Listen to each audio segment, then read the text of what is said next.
Bismillah, pertama kali dalam hidup nak masak paru ya.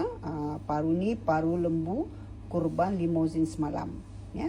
Bahan-bahan untuk merebus paru: bawang putih, halia, ketumbar, daun salam dan juga garam. Saya letak sedikit cuka makan supaya paru tu nanti garing bila digoreng dan juga tidak bau ya. Dan kita letak air, kita rebus menggunakan pressure cooker ya. Rebus selama 40 minit insya-Allah. Okey. Okey, paru tadi kita dah iris agak tipis, dan kita nak gorengkan ya. Goreng paru sehingga garing.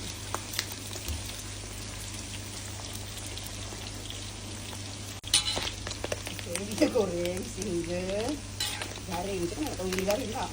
Dia tak boleh gigit dah. Yo. Meletup.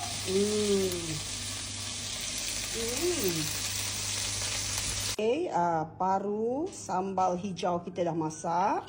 So ini paru yang telah kita proses, dah goreng. Actually paru goreng ni saja pun dah sedap tau. Sebab saya dah rebus dengan garam, dengan halia, daun salam, serbuk ketumbar ya. So, selamat mencuba.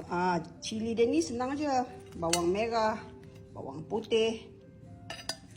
Kita letak cili hijau. Lepas tu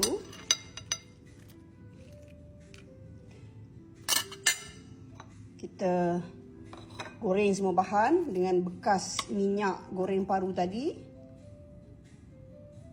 Lepas tu kita tumbuk kasar-kasar dan kita gorengkan lagi sekali. Kita tambahlah perasa, kita tambah garam lagi ya. Dah siap. Tada! Paru lembu sado kita dah siap. Yummy.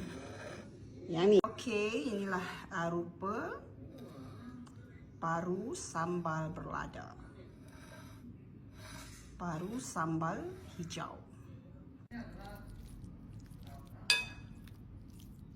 Ini paru goreng dia ya. Sedap insya-Allah.